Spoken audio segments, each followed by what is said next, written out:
So yeah, here you see where we start with Corona pulling us down. The future should pull us up. And I want to take you on a journey with this today. So the first thing we'll look at is a small recap of the day that we actually have, the year that we had. So if we look at what actually happened this year, it was crazy. And it already started in January with huge wildfires in Australia, one of the biggest in the centuries, where many thousands of animals got killed. And we thought, wow, that is a tough start of 2020. But then in February, the big news hit, and the WHO actually announced that the global pandemic with the COVID-19 virus is spreading among the world. So we knew this year will be special or different. And we saw the reactions of the people actually in March, where the toilet paper was hoarded.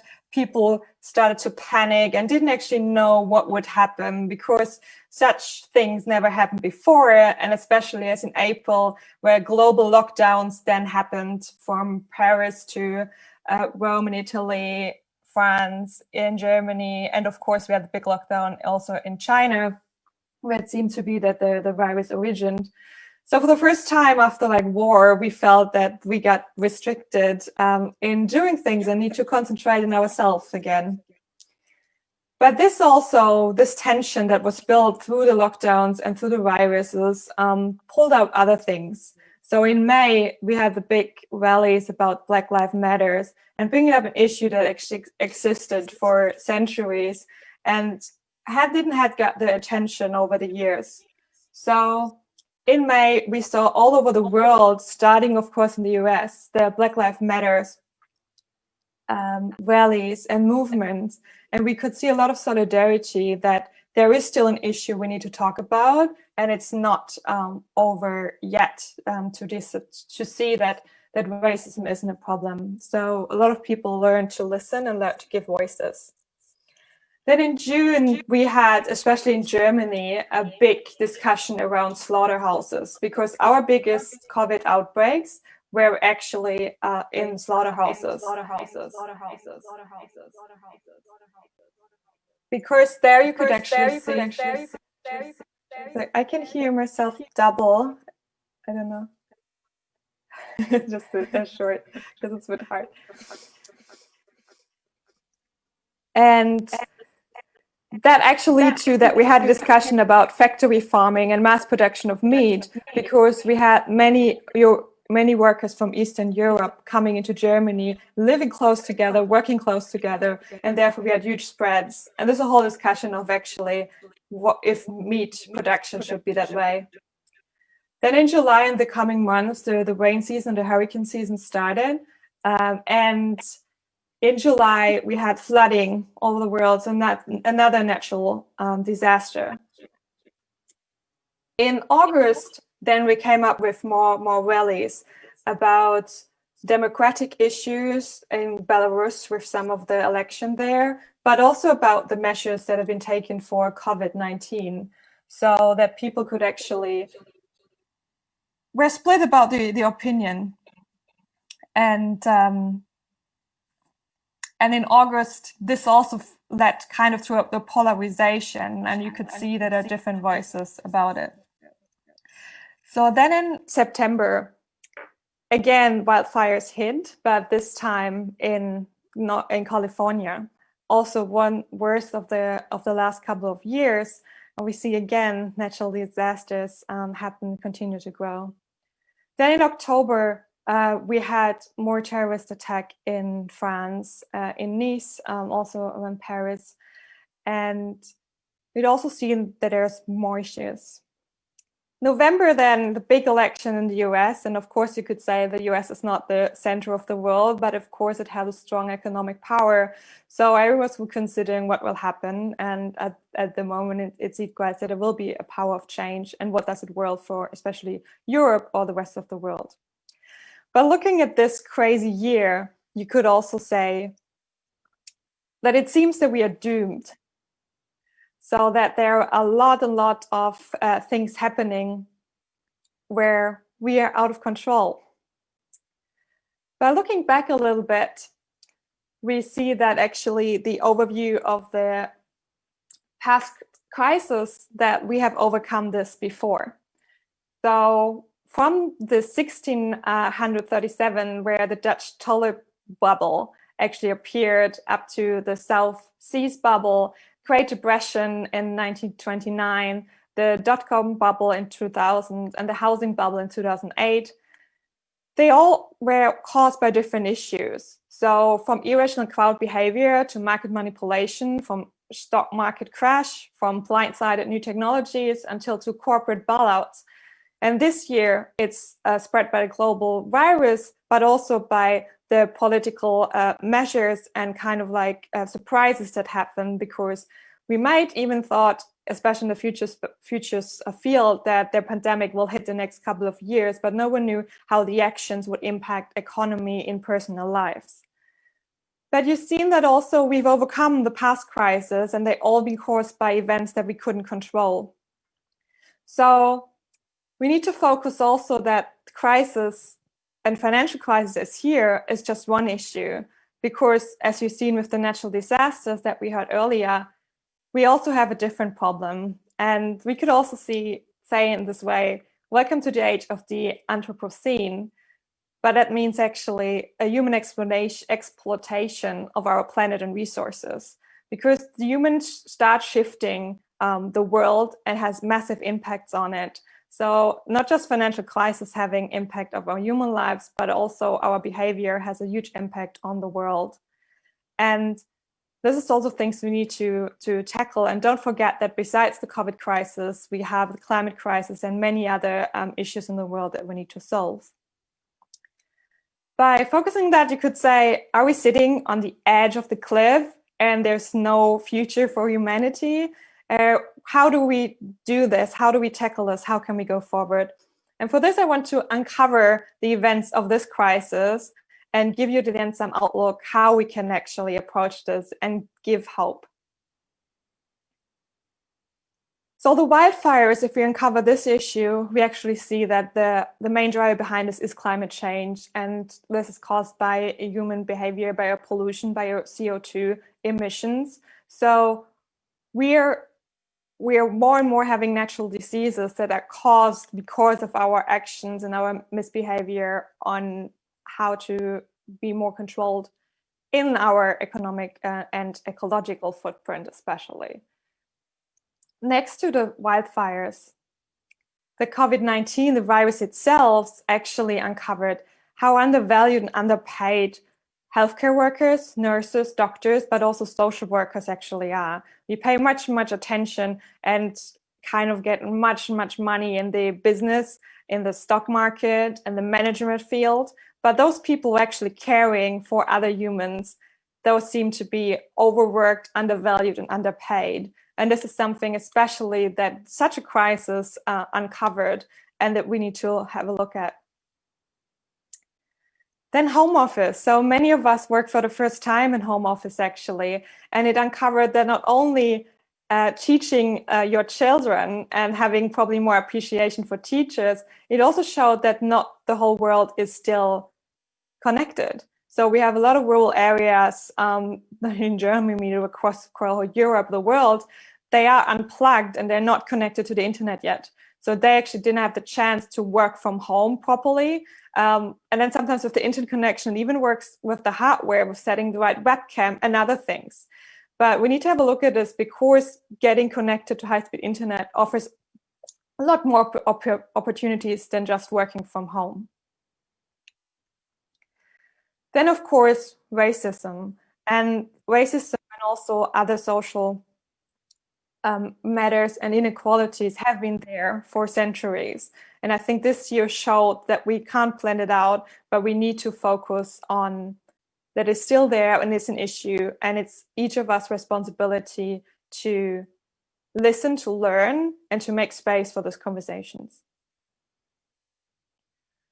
Then, especially in Germany, the slaughterhouse and factions, it's what are the effects of factory farming? and having mass production of meat. What are we not doing only to animals, but also getting workers in to work full-time, living next to work in slaughterhouses in order then to provide for their families' home? So is this really a system that we want to support? And then the protests against some elections. Of course, the most recent one where we could see that the whole nation in the US departed into either you're pro-Trump or pro-Biden, and it seems there's no conversation between those. Either you're with me or without me, you're my friend, you're my enemy. So we have a strong polarization in our society, which is really dangerous as we're not listening to each other and we're not talking to each other. And also all the COVID-19 measure protests against some of the measures and lockdowns. It seems either you believe in things or you not believe, you're with me, you're not. And this is a really dangerous evolution and pathway to go through to almost divide society. And we need to have a look at this. So all of this, you could see that there is some fear of the future in you, because the uncertainty is higher than ever. We feel helpless that we actually can't tackle those problems, and we start to panic. You saw this with the hoarding of the supermarkets, weird mass and group behavior as one people is gathering toilet paper, everyone else does, because our brain can't cope with it and we don't know what to do and how should we actually how should we handle the fear of the future. And this issue is actually rooting in our education system, because all of you probably had history in school and you talked about the past and the Big Bang of the universe. But I guess probably none of you actually talked about the future. What is the future? What are the concepts of the future? And how do you handle, imagine, create, co-create, and deal with the future? So this is an issue that we need also to address, to have this conversation, not only about the past, but also about the future. And therefore, I want to introduce you to 3 biggest misconceptions about the future and explain you a few concepts that is important to understand when we talk about the future. And the first one is that the future cannot be predicted. So the first mistake is that many people believe the future can be predicted, and sometimes hope when I'm a futurist that I bring the crystal ball and I can exactly tell how the future will unfold so we can prepare and we feel safe. But it is not like this. The future cannot be predicted, but there are certain events that are happening out of our control, but also our daily decisions are shaping it. So I want you all to more imagining that you can explore the future, and it's like you go into a dark cave, but you have those flashlights and you need to look into different directions and explore different edges and corners of this cave in order to understand and to get glimpses of how the future could unfold and imagine in this. So don't predict the future, see it as an exploration, as a challenge, as a pathway and a journey to go to. The second mistake is that many people believe that the future is linear. That's also how we deal with it, right? If we have roadmaps, if we look into the future, we have now and we have the future. Or we have now and we go on the pathway and see the future is where I go on the road trip and where I end. So this is even a fault by us that we think that patterns from the past exactly conclude into the future and we just look in one direction. I want for you that you look at the future more as a space rather than a time. And you see that from now to the future, it opens up and we call is a futures cone, where you have different futures, from preposterous and crazy ones to possible and plausible, from projected, they're more linear, but also probable and your preferred future, and everything in between. So it's not about finding this one plausible, projected, probable future that you can prepare for, but being playful with the space and imagining all those futures in together. And this is also why you see that a lot of times I use futures, because the future is not written yet. We actually decide, we actually need to talk about futures in plural, because we don't know which future yet unfold, and probably not even one of the ones that imagined, but certain aspects of those different futures that we imagine will come true. So I want you all to, grasp that. And next time you speak about future, speak about futures that unfold and we need to discuss. And the third mistake is that we think that we cannot influence the future. We feel like that we are on a raft going down the river, and we may shift a little bit to the left and to the right, but there's no way to stop or to paddle against the stream. We're not that helpless, and I want you to let go of the feeling that you need to that you kind of on a pathway that is set, and you just need to struggle to come through it. And rather imagine that you're on a large open ocean, you're in a sailing boat, and it's the wind, of course, that guides you and gives you speed in certain directions, but you are able, through your actions and through your decisions, to decide where to go. And you can go around the world with a sailing boat. And isn't this amazing to see what strengths we have once we know that we are in control of shaping the future?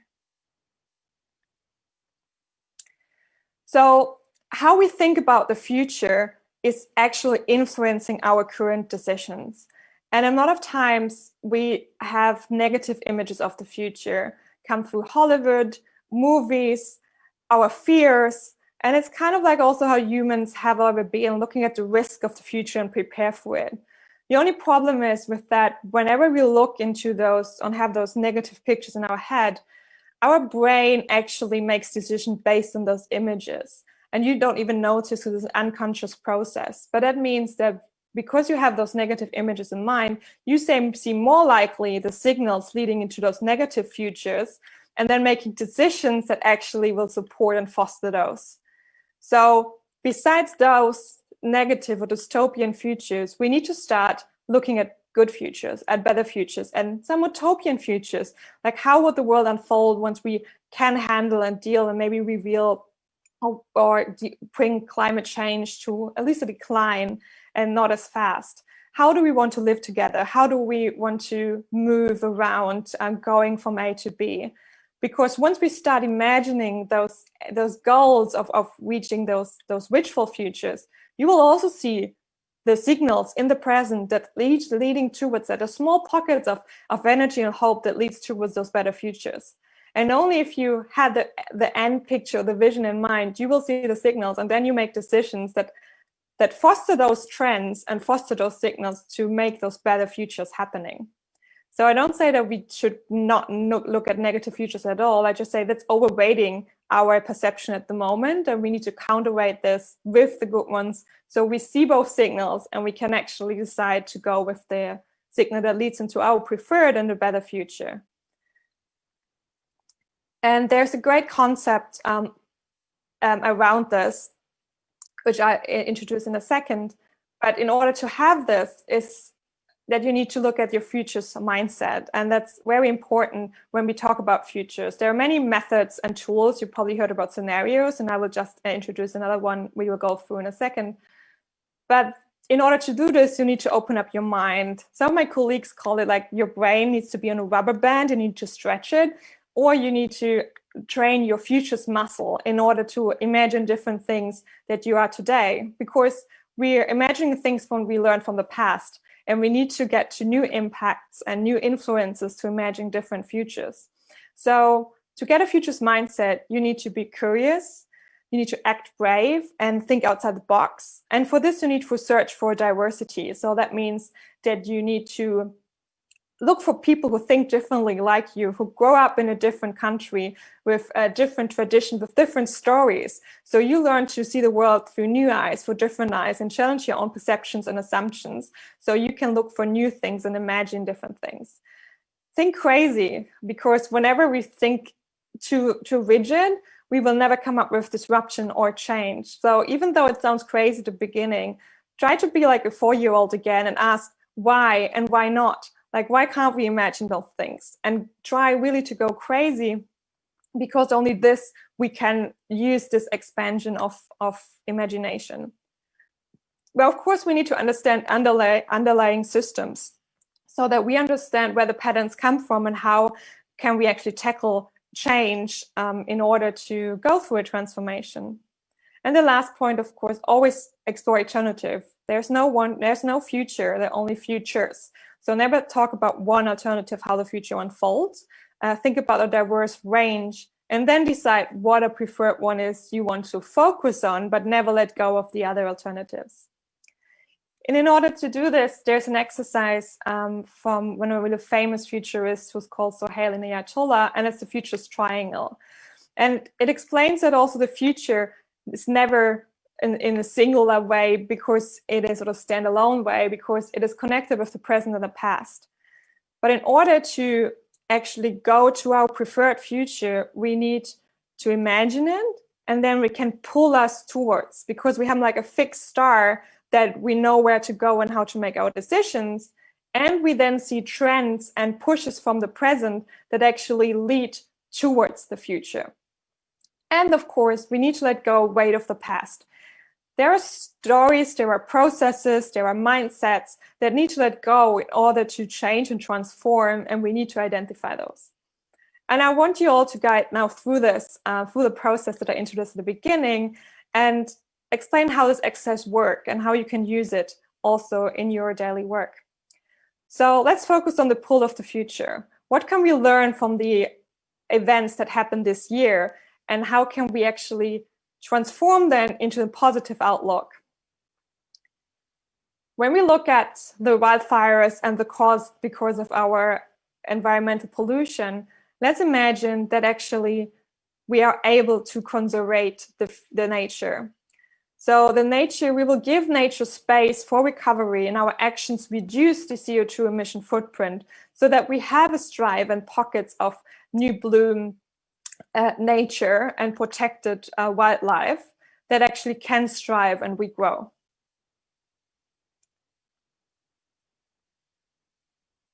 Let's imagine, what if social workers would get paid as much as managers? So people managing stocks get high values and money and pay raises back.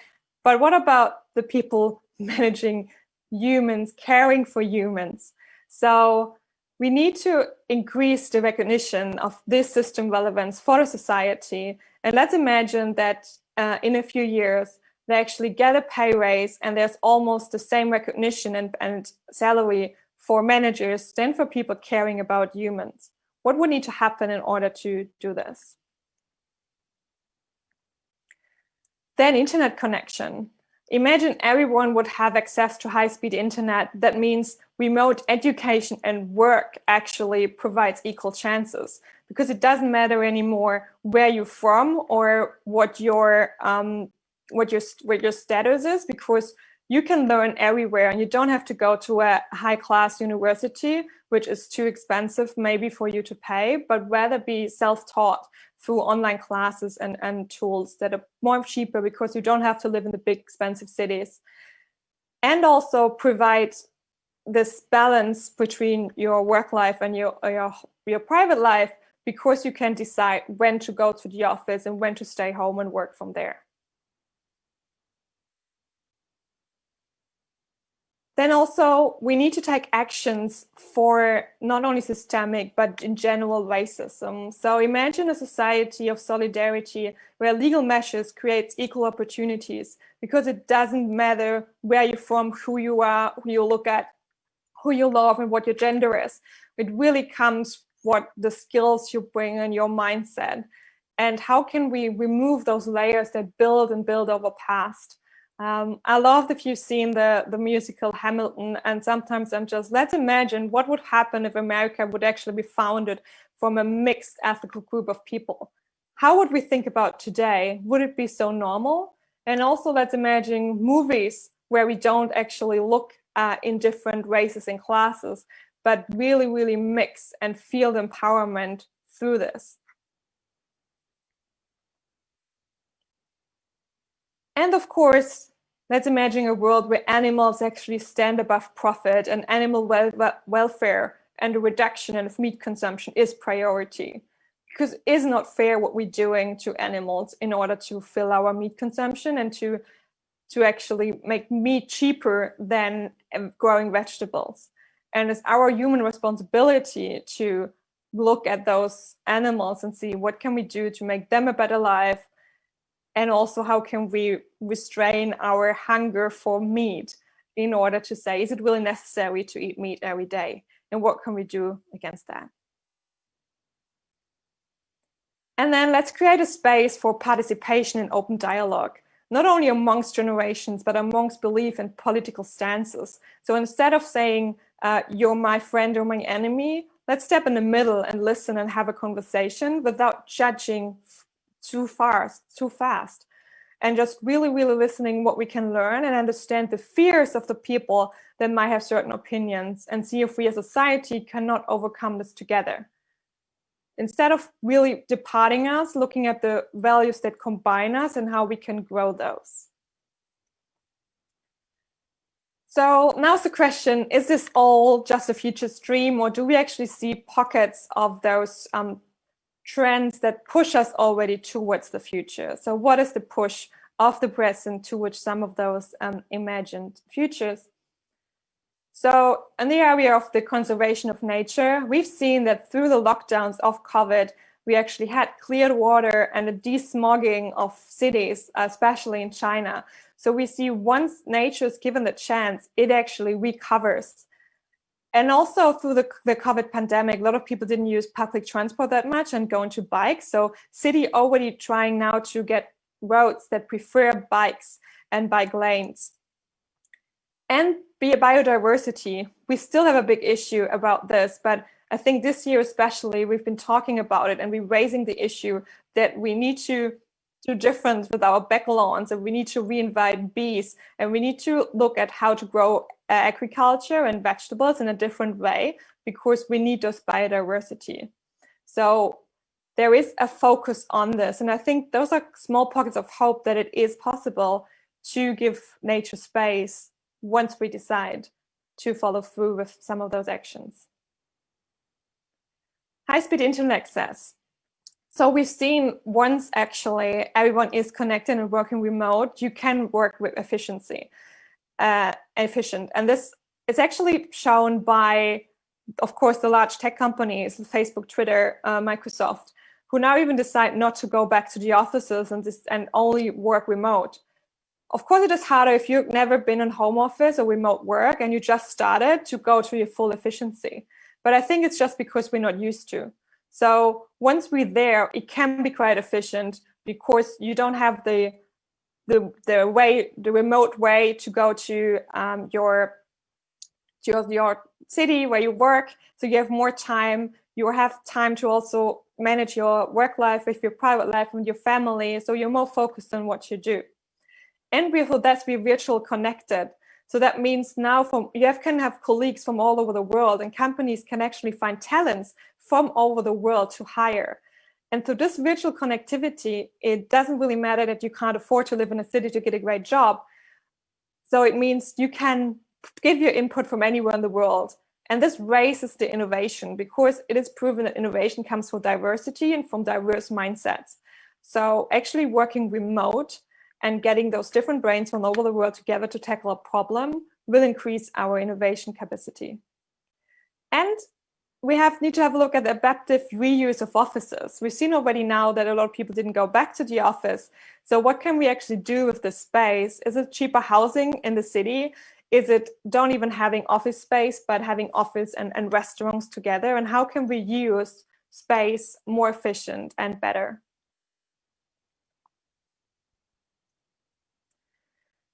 Then, of course, throughout the summer, we had the large protests and rally, and we've seen so much solidarity amongst our society for those issues, to give space for unheard voices and to step back as being white and privileged and saying, I don't know about that topic that much because I can't feel that, but I want to understand and I want to listen. So that at one point we cannot even go to equality, but we also get equity around it. And I think this year was very important for this, to say, this isn't an issue from the past, it's still here and we need to talk about it. So starting the conversation is a great signal that we will have change in this for the next years. And then animals stand above profit. In the EU, we see now regulations getting stricter, for example, for the ban of mass killing of male chickens. So we can't kill many chickens just in order to get female chickens that get eggs. And Also looking at how can we get the welfare of cows and to actually be on the grass and to feel grass and see the sunlight and not being inside. There's actually just yesterday I discovered there's a milk, and I think in France it's called Je suis le patron, and it refers to you're the boss. So they ask consumers what would they pay for milk if they knew the conditions of the cows. And it started with a certain price of 70 cents for the normal production. And then they could say, if you would add 30 cents, that would mean that the calves could actually be 4 months with the mothers before they get departed. That the cows can be outside the lawn, another 6 cents. That you have recyclable packaging, another cent. So it added up, and actually people were willing to pay more once given the chance. So I think it's also on side of the producers to have a conversation with the consumers and to see what can we do to make the life of the animals better. And the second movement, of course, is vegan and vegetarian nutrition and urban gardening. We saw so many runs to DIY stores to start their own gardens during the pandemic, because it is great if you actually can give their own vegetables from the gardens. So let's look at a better diet that is not heavily meat-based, but also really shifts towards vegetables. And lastly, this in order to get the space of participation, we're already seeing this. So whenever we actually grow diversity, empathy also starts raising, because we understand that people coming from different cultures and backgrounds. And I think the most gift for this is being curious about it, being curious why this person thinks differently. And through the virtual connectivity, I think it's also easier than ever to start a conversation with someone from a different country and listen to their perspective and challenging this. So this exchange creates a space for the open dialogue, and it's of course through today's technology. What we also see is, of course, that there is awareness for things like through social media. We also have higher mental health issues because people felt either left out or getting mobbed, or young girls don't feel pretty enough. So I think this conversation also starts, and it is something that helps us to shape which society we want to be in once we acknowledge that those issues exist. So let's have a look at the weights that we need to let go.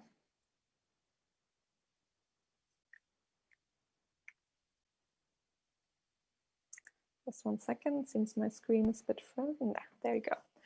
So what is the weights, the heavy lifting that we need to understand, to acknowledge and leave behind us in order to reach a better future?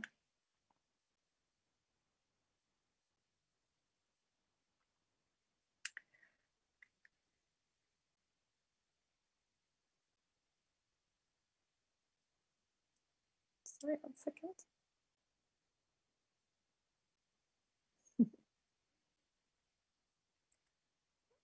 Well, we moved a bit too fast.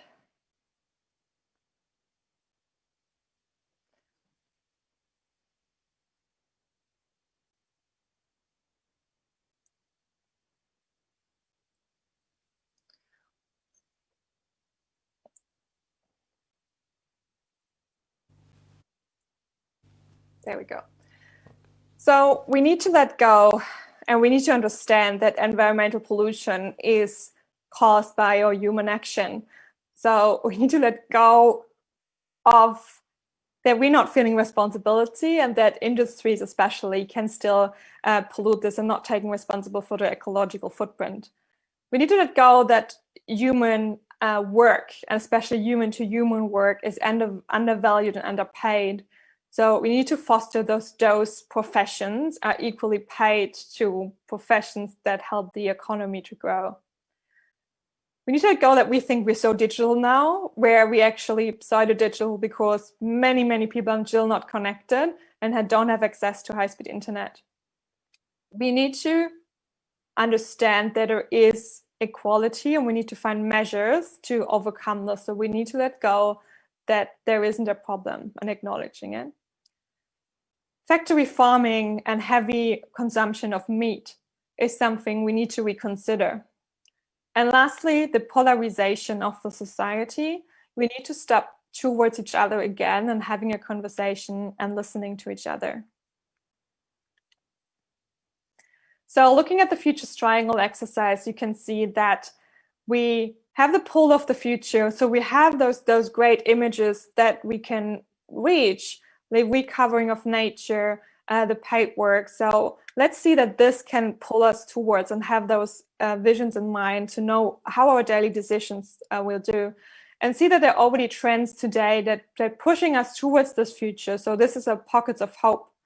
And then let go of the past and let go of what happens in a way to overstep it so we can let go and we drive change. And now is the question, what can you do or your organization do in order to shape a better future? And one thing I want to outline here is, sounds painful, but I think I just read also a quote of Steve Jobs today. It's like, if you don't cannibalize your own industry or your own business, someone else is doing it.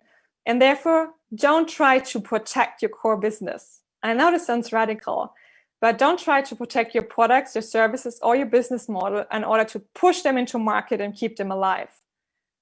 Instead, look at something different, which is even more valuable in your company. And it's not your core business. It is your core competencies.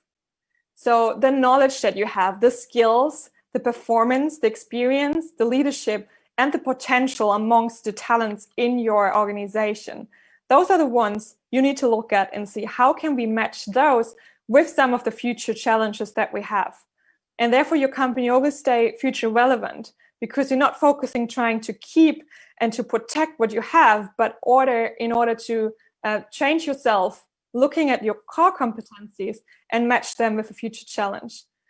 And this is also important because talent in the future and employees will look at why they should work for you. And for focusing on a future's challenge, you will match this expectation. And those are just the ones that we uncovered from the COVID pandemic. There are whole other future challenges. And one example is you can look at the UN Sustainable Development Goals. So from hunger and poverty to clean water, to cleaning the oceans, climate change, and of course, sustainable cities and circular economies.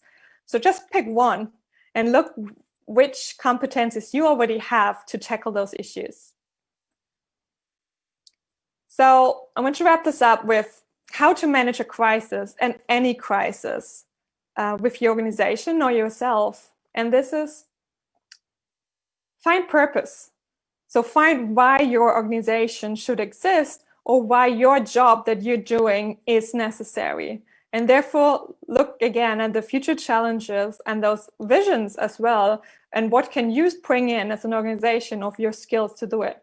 So don't scare away from reinventing yourself permanently, because only when you stop transforming, you will stop losing, and then you're chasing and you're trying to push what you have and to keep that. Don't be afraid to feel what you already have. Look at the opportunities that you can gain once you reinvent yourself. And by giving purpose to your organization, you will also attract new talent.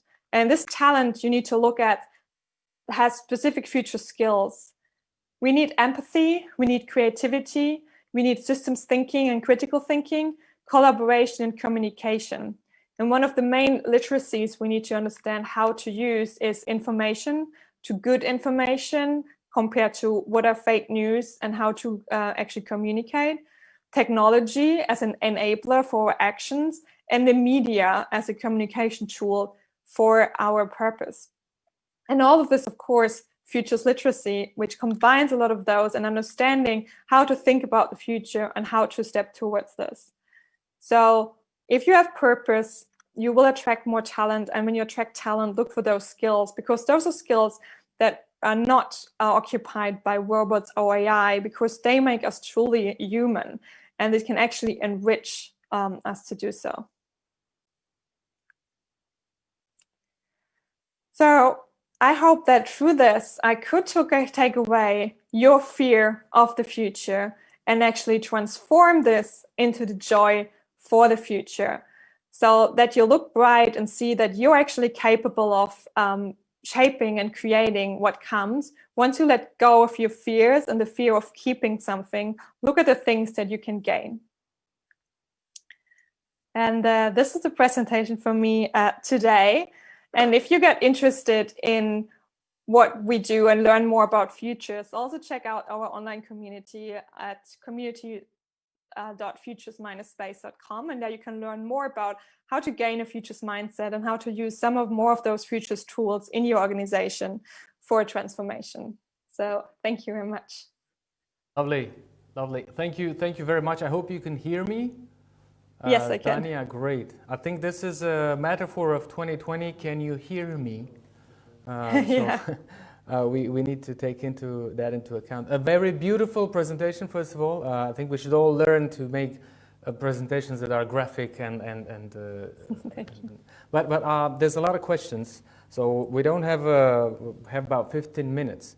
But what it felt like you were presenting almost like a political agenda. And that's not bad. That's very good, because I think we all need to become more political, not politicians, but to become more political and engaged with some of these topics.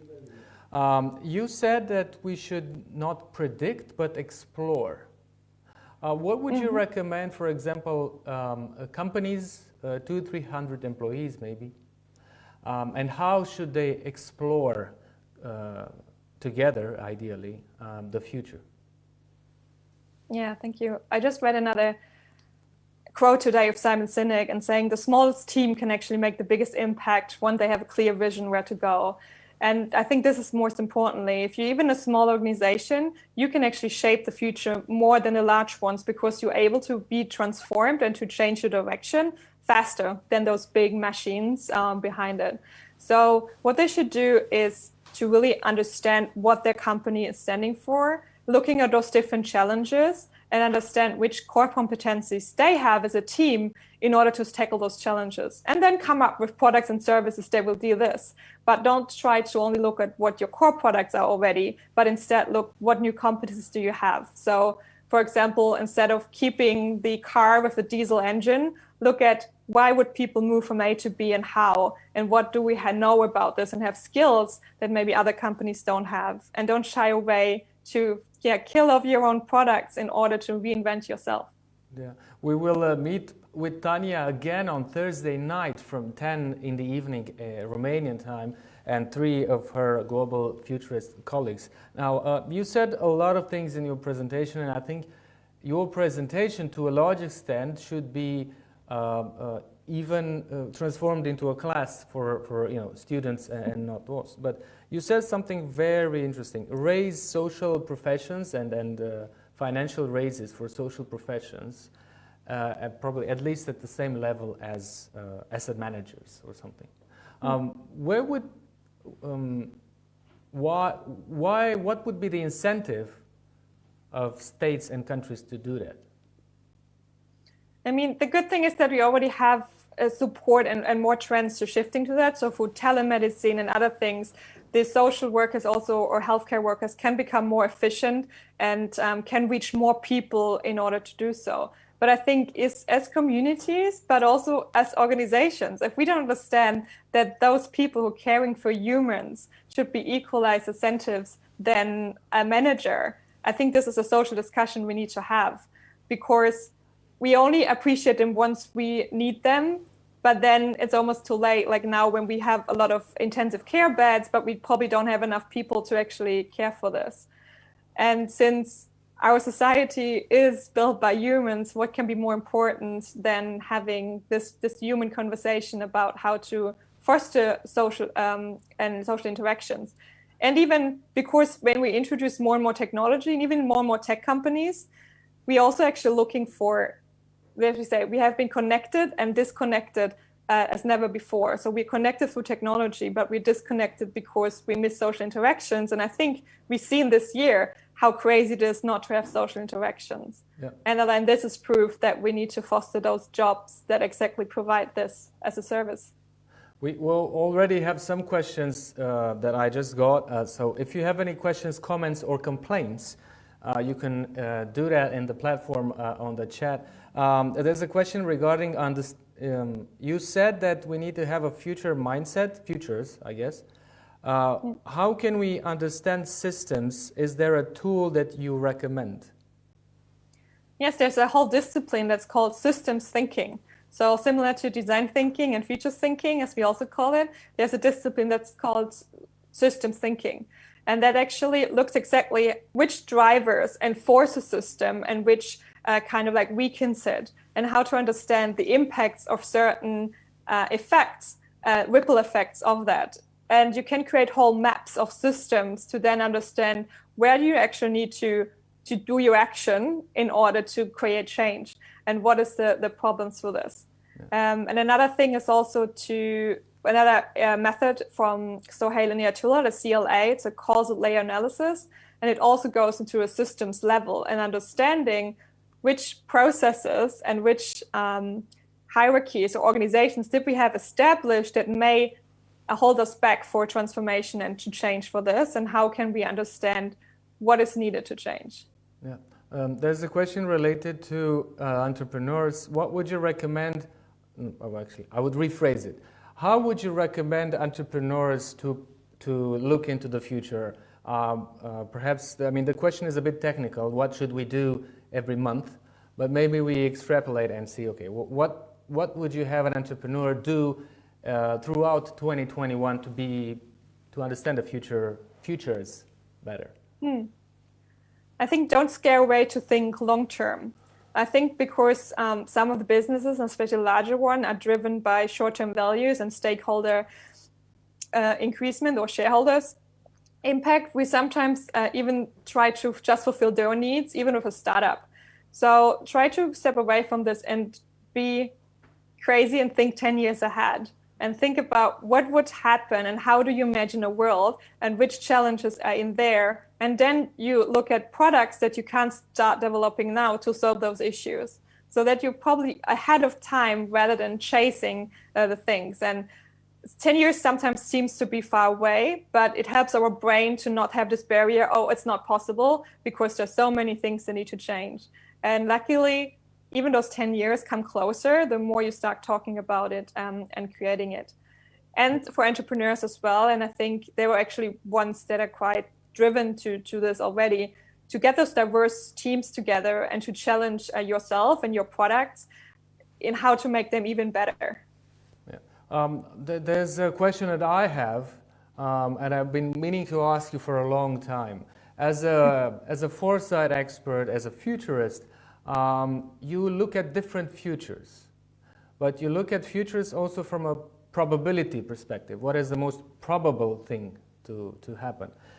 If we take something that is critical these days, which is the vaccine, how do you look at the vaccine for COVID-19, and what's your probabilistic, if you like, estimation or future for 2021, 2022 at the global level?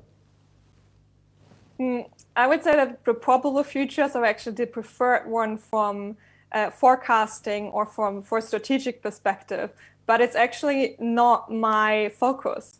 So I rather say all futures that we imagine are wrong, and it's great and it's good, because it doesn't matter how probable one future is. The thing with the vaccine is we need to think about all the options. So what happens if we have the vaccine next year? What happens if we don't have it? How do people react to it? What if there are side effects, where there are non-side effects? And then think about all those diverse futures, because then it doesn't matter which one becomes probable, because you have probably explored through this diverse landscape those pockets of patterns and trends that will come true, and then you know exactly how to react. So rather than really trying to prepare for what is probable, I said be brave and look for what is not probable, but in a way what can be explored. So you are actually, and that's one of my other philosophies, you can dance with any uncertainty, because it doesn't matter what comes. You're almost like, please throw it at me, because I already know the steps how to deal with it. Yeah, I have a very good friend from Singapore watching us now, and she talks about cultural differences.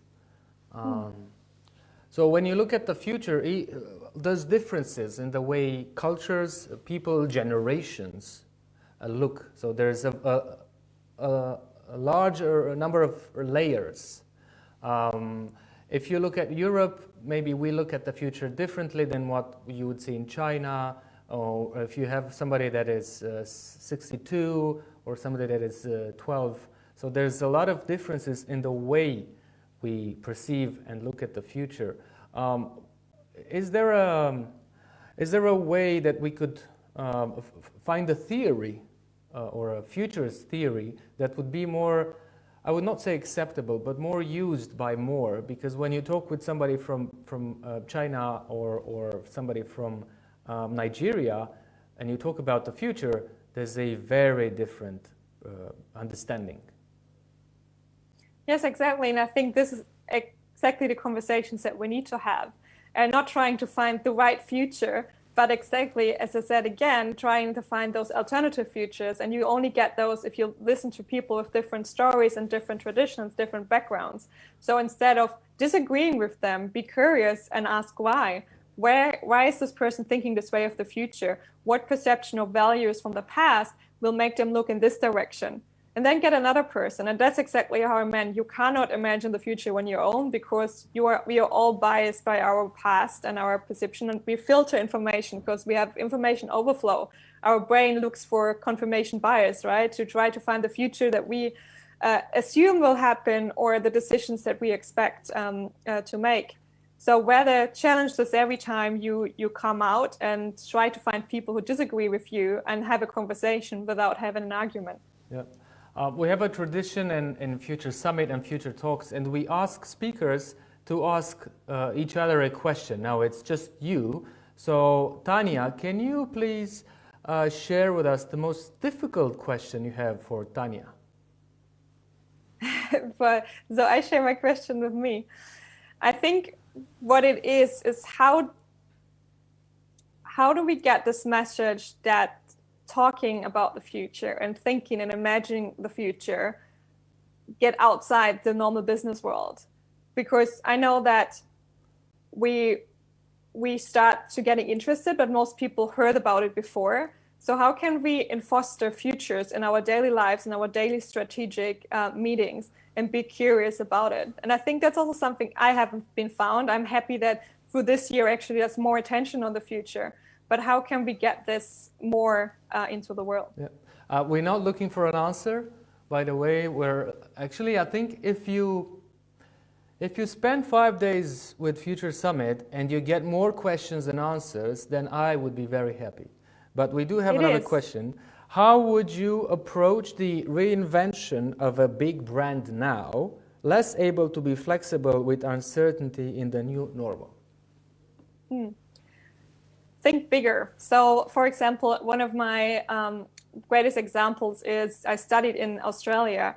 And let's imagine there's a train company that actually runs from Sydney to Melbourne. And you could say that this company thinks they're in the public transport business because they're bringing people from A to B.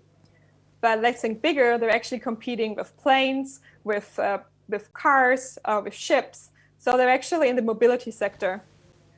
But if you think one step bigger, why are actually people getting on the train? And what they want to do is they have meetings in the other city, and on the train, they probably want to communicate. So actually a train company is in the communication business. And this what I want to is to find the bigger pockets that you're in. I had discussion about hotels, for example, hotels struggling at the moment because they have closed. But what if there would be so flexible setup that there would be small offices in every one of those, obviously not having all the large beds in, and maybe also a kitchen, so that actually big corporates who actually have large offices could now send their employees in each of those rooms. So we imagine how Airbnb was so successful because they're about getting your experience different in the city than staying in a hotel, being more personal, feeling at home. So we imagine why people actually looking at your services and not for just the core business again, but the core values and the core competences you have to think bigger. Yeah. And one final question about the future, of course. From a scale to 1 to 5, 1 is horrible and 5 is highly enthusiastic, okay?